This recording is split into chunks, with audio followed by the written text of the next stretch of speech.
guest taster this afternoon, si Marky, ang aming housemate. Ayan, para tikman yung ating special Menudo! Tastes good. Thank you. Yes! Master Chef. Achieve! Alright. Hi guys, it's me again, Chris, your Kuya Patisoy, and welcome to my channel. Come and follow me as I show you step by step kung paano magluto ng special menudo or ginamay sa ating mga Bisaya.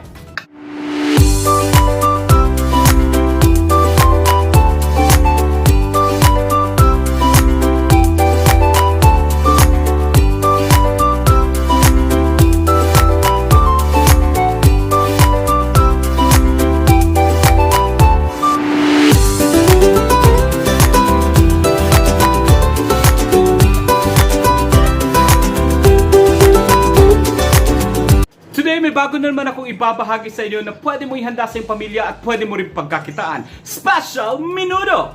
Thank you so much to all my subscribers and to all my newfound friends on YouTube. Thank you so much for subscribing my channel and for believing and for trusting in me. At kung hindi ka pa nakapag-subscribe sa aking channel, please support me by subscribing my channel. And please do not forget to click the bell button para ma-notify po kayo para sa mga upcoming videos. Alright, I'll see you there! Special shout out to my newfound friends on YouTube! Zasha Moral Vlog, JNJ Cooking Channel, AMB, Adobong Manok and Baboy Tagalog. Yes, I will feature that one in my upcoming videos.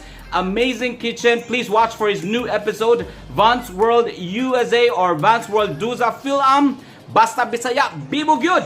Ira Soko of Japan, Experiment Food Challenge. Thank you so much, guys. My newfound friends on the YouTube, Roslyn Caldazo Mamangon of Phuket, Thailand, San Jules Tyron Caldazo Mamangon of Thailand, Ariel Campos and Sister Donna Quinto Campos. Please do subscribe in their channel. And a special birthday greetings to my sister in Christ, Victoria Flores, Sister Vicky. Happy birthday. And of course, there's a special appearance for my special guest today, Marky Caños. Thank you so much, guys. These are the complete ingredients that we are going to use for our special menudo or ginamay sa ating mga Bisaya. Alright. Okay, unang-una ay kailangan natin ng slice na pork belly. And then, kailangan natin ng pork liver, alright, or atay. And then, kailangan rin natin ng, sa ating mga gulay, we need red bell pepper. We need also potato or patatas. And then, sliced carrots. And of course, yung ating sibuyas and ating bawang. And of course, we need also, ang ating pag-marinate, kailangan natin ng calamansi or lemon. And then, of course, we need the salt and the pepper. And then, we also need, sa ating panimpla, we need also brown sugar. And then, we need oyster sauce. We need also our soy sauce. And then, yung ating tomato sauce to add more flavor and to enhance more of the flavor sa ating menudo. And of course, to add on, this is just optional, we need raisins. Ayan, dried raisins. Alright? Okay? So these are the complete ingredients na ating gagamitin para sa ating special menudo. Alright, stay tuned for the actual procedure. Okay, first na ating gagawin is ang ating sliced na pork belly. Lalagyan lang natin ng salt. Okay, we'll just marinate it for a few minutes. Okay, and then ground pepper. Yes. And then we just put on our half of this one, our soy sauce. Okay. Right. And then we just squeeze in our calamansi or yung ating lemon. Right. Okay. We just mix it until masukpo ang lasa ng ating condiments. Alright. Start cooking our special menudo. This is for our lunch, so we have to do it quickly. Alright, I'll see you then. On our oil, just a little bit of oil. You can use any oil, but normally I use my vegetable oil. Alright, we just add on our sibuyas.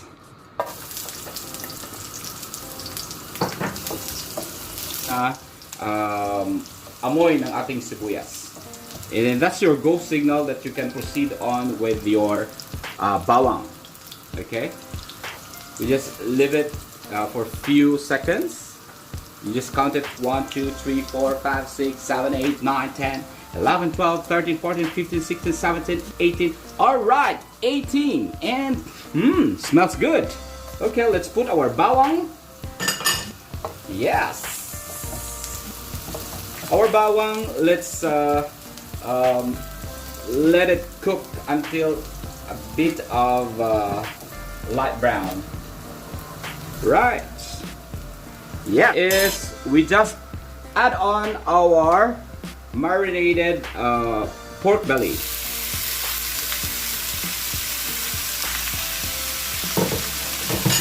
Yes. So we just leave it for a few minutes, let it cook a bit. Then saka natin ihalo yung ating mga gulay and yung ating atay. Alright. Few minutes, you just give it a mix. Just mix it a bit and let's check. Yes. Wow. It's now half cooked and it looks good. Smells so yummy. That's the reason why I marinated it before cooking it, yung ating pork belly. It's because gusto ko nasuk na yung lasa niya sa kanyang laman mismo. Okay? At this point, pwede nating i-add yung ating pork liver. Right? We just add on our pork liver, yung ating atay. Okay? Sa amin, kaya it's called ginamay or ginagmay. Sa Tagalog, it's called menudo. Sa amin, sa mga Bisaya, it's called ginamay because it has been sliced in a small pieces. Mostly, it's being sliced in ginagmay, in ginamay. Gamay is small. Yes, in Bisaya. We just leave it for a bit and then we just add on our vegetables, our veggies.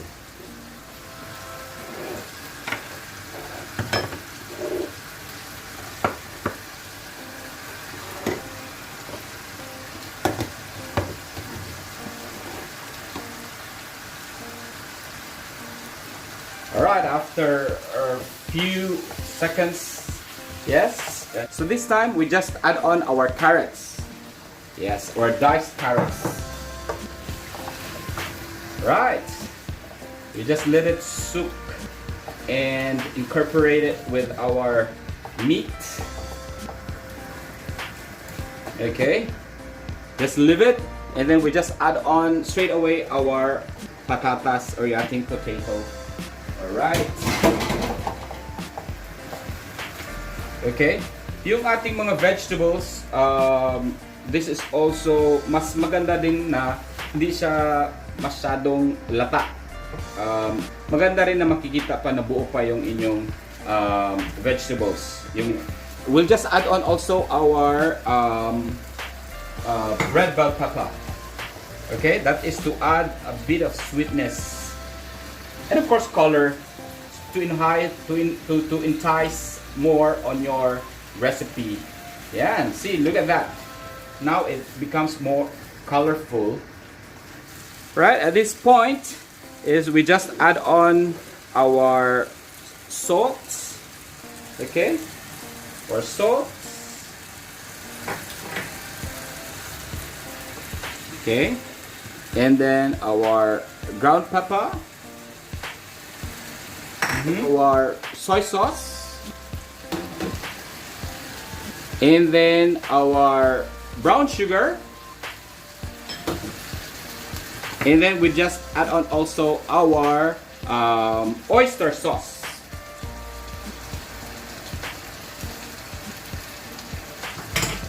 Okay. Then we just give it a mix. Okay. Halukayin lang natin.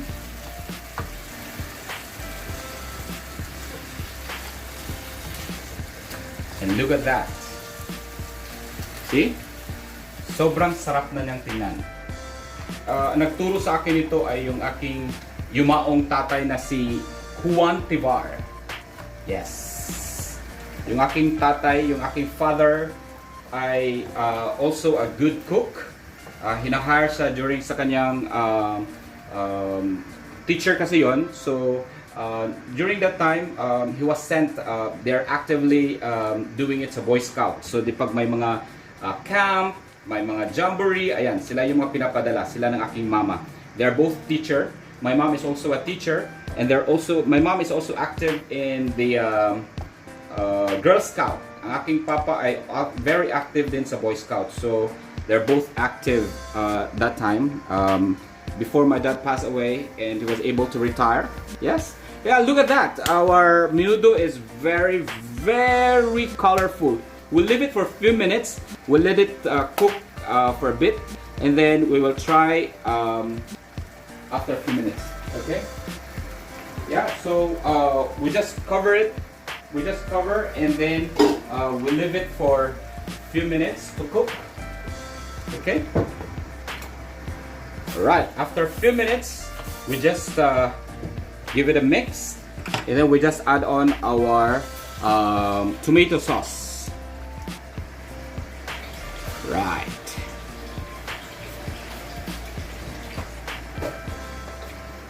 And then we'll just add on also our last ingredient, our raisins. Yes. This is to make our menudo so special. Okay. And then just set your fire into low fire. And then let it cook for about 5 minutes. Leave it for 5 minutes. And then, yeah, we'll have our freshly cooked special menudo ni Juan Tivar. Alrighty. Last time is a special embutido. Yung last na video ko is a special embutido ni Teresita. Now this time is ang special menudo ni Juan Tivar. Takpan lang natin, and then we just leave it there for a few minutes. Alright. See you in a bit.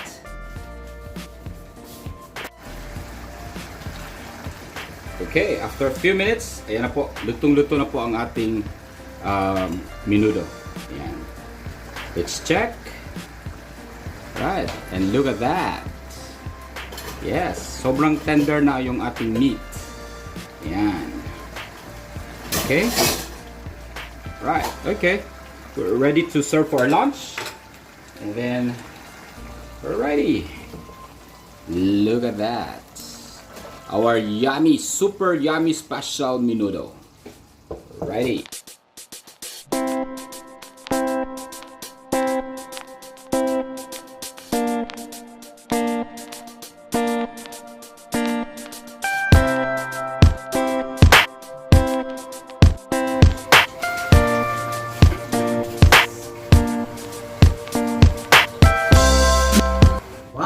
So we have a guest taster this afternoon, si Marky, ang aming housemate. Ayan, para tikman yung ating special menudo! Alrighty! Okay, ayan na si Marky. Sige, pisahan na natin ang ating tikiman time. Yeah. Okay. So let's check with Marky kung ano yung feedback niya. Okay. Let's try it.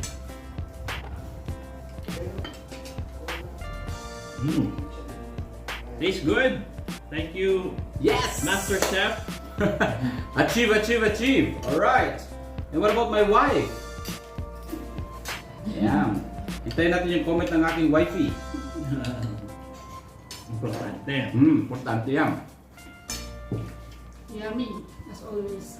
Yes. Okay. So, So guys, lunch muna kami, alright? Thank you so much, guys, for watching. Again, this is Chris, your Kuya Pandisoy.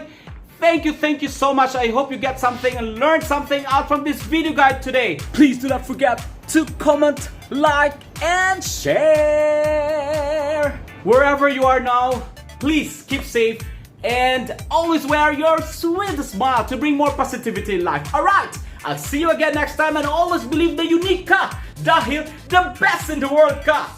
And I hope to see you again next time. See ya, bye! Bye! Bye!